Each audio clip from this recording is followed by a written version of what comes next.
Hello everyone, today we're picking a CX5 Scorpion, also known as a Marks High Sec. It's a 6-pin lock with gin spools, match counter milling in the core, and 5 sliders running along the left side. I've never picked this one on video, I've picked it a couple times on the bench here.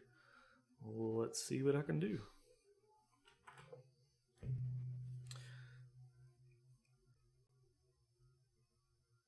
This weird keyway makes it really difficult to get a tensioner that fits right.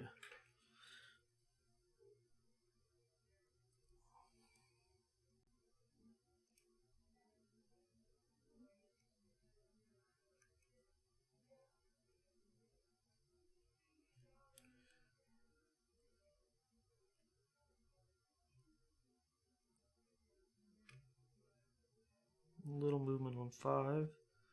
6 is giving me nothing.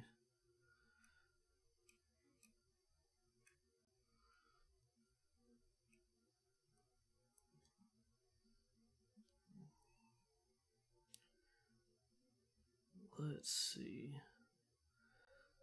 1's giving me some feedback. 1 is now springy. There's a lot of master wafers in this lock, so there's no real way to tell where you're at. Alright, I'm in a false set. Let's see how many of these gins I can deal with. First glance here. The way that I check for gins is to lift up on the key pin. At the very last 5% of travel or so, if it feels dead stiff, it's probably a gin stuck in the milling. And that one feels like it. Well, maybe it pushed through me talking. There we go. That one pushed through. So 1 is set. Looks like I dropped 2.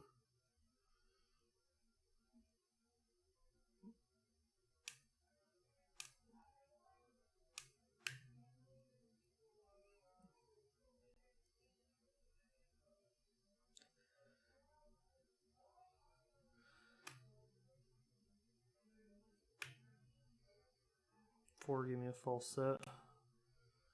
4 feels all the way set. At the very top of the travel, I feel a slight bit of spring. Let me go check some of the other ones here. Yeah, 1 dropped. See if we can get 1 to set again.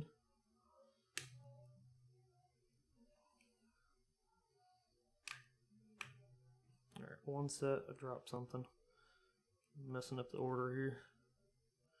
I really need a thicker pick.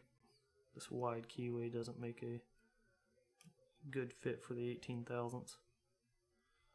That one feels set.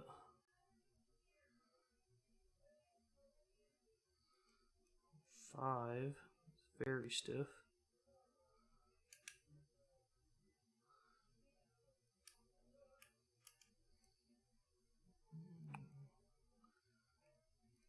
Alright. Grab 6. Also very stiff. I just hear stuff dropping non-stop.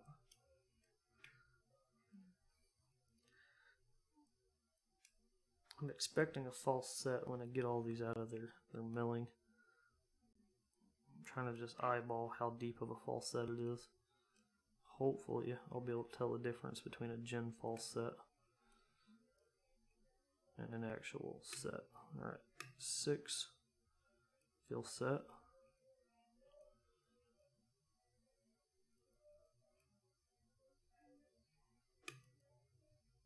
5 feels set. 4 was bound. 4 feels like it's stuck in a milling, or stuck in the milling, a gin stuck in the milling. It's very stiff.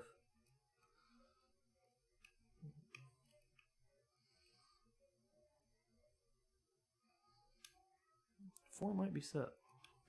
It's kind of hard to tell.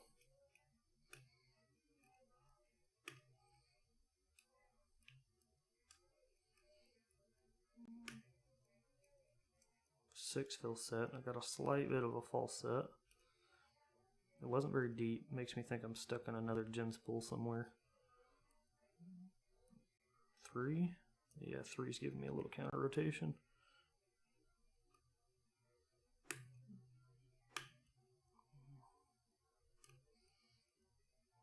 Three feels set.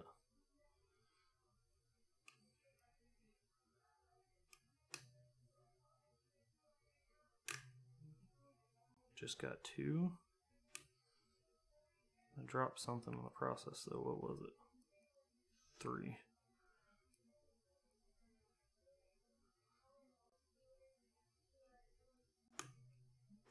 There we go. I got 3 back.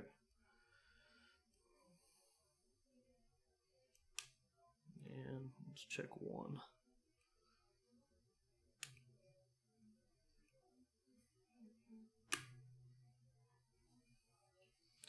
Alright, let's do another tally here. 6 fill set. 5 fill set. 4 was not, but I lifted it and now it feels set.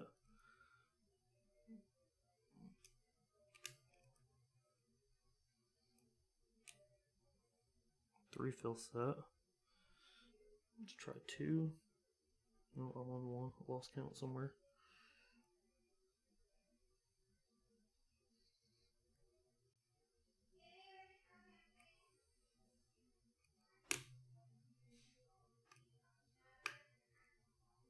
Alright, I think we are there.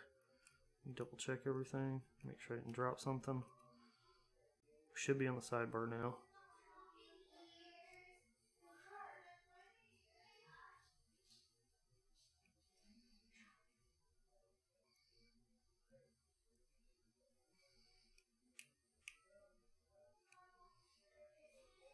Okay. And I forgot the rule of pushing all the sliders down. So I'm going to have to back off tension just a tad, push all the sliders back to start. It's incredibly important on this lock because the way the gates work, as you lift, the first gate is the true gate. So if you lift too high, you're going to fall into a false gate. So it's very important to only lift the ones that are binding. 1 is not binding. 2 is binding. A little click out of 2. I'll leave him alone. 3 is not binding. 4 is binding. Lifting very slow. I heard a click on 4. Start back and make sure I'm counting properly.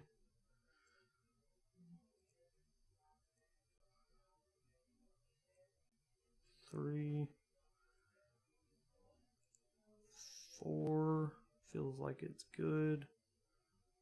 Let's check 5. 5 is binding. Still binding.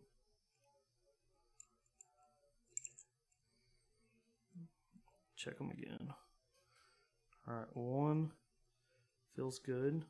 Giving it a little jiggle to see if it gives me some feedback. 2 feels good.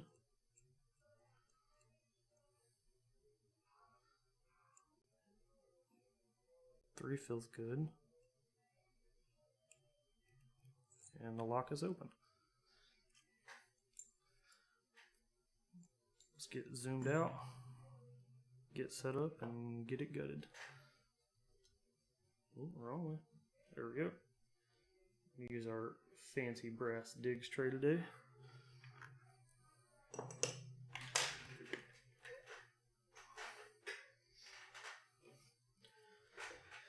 Luckily, these have screw caps, or grub screws, I'm sorry. There's a grub. Let's go ahead and get them dumped. There's a gin spool. Oh, I bet the core turned. That's why.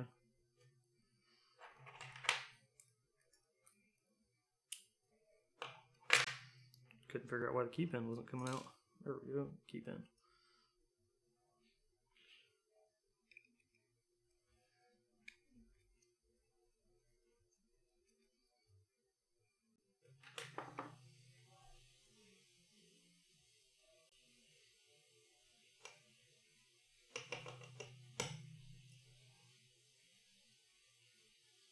Yep, definitely some master wafers, but luckily in a lock like this it really doesn't matter. You still have to deal with the gin spool. If anything, it probably makes it a little more difficult to tell feedback, because you go into it knowing that there's going to be gin spools and you get weird clicks, thinking that now it's time to start trying to set gins, and it doesn't work that way. It's confusing.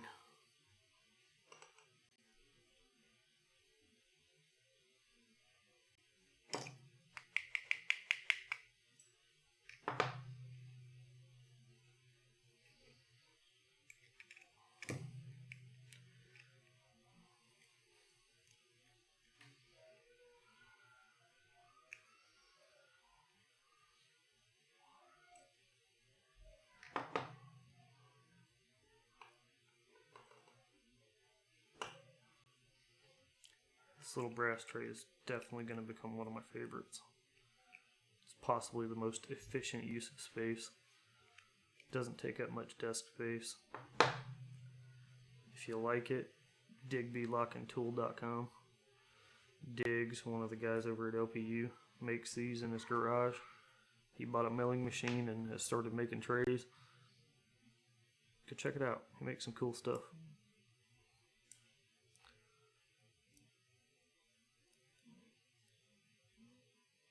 I hate these Schlage tail caps.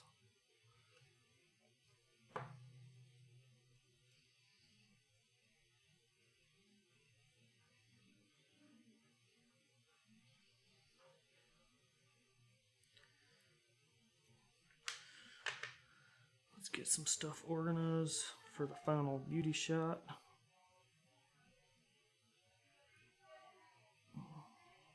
So I'm going to have to dump the sliders here in a second. Luckily these are unsprung sliders.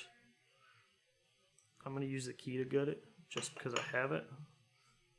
But I'm fairly certain, actually, I can just get it out. As long as I don't let the sidebar fly away. Alright, there we go. Sidebar. 2 little ASSA style springs that do not want to come out.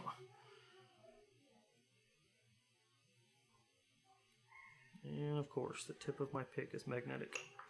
Wonderful. Thanks, Peterson.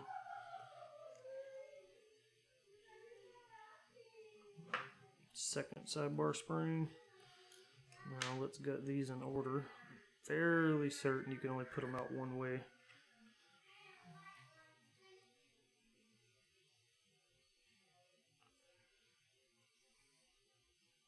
You can only take them out one way, I'm sorry.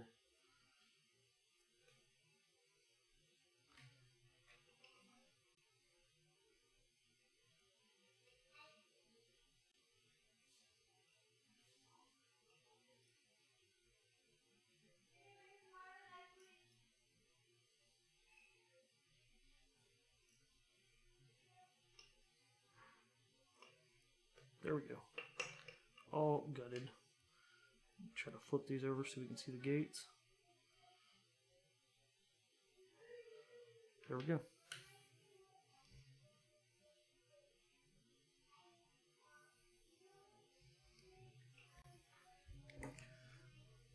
Final beauty shot set up. It's a fun little lock. I encourage you to buy one and attempt to pick it. Thanks for watching, guys.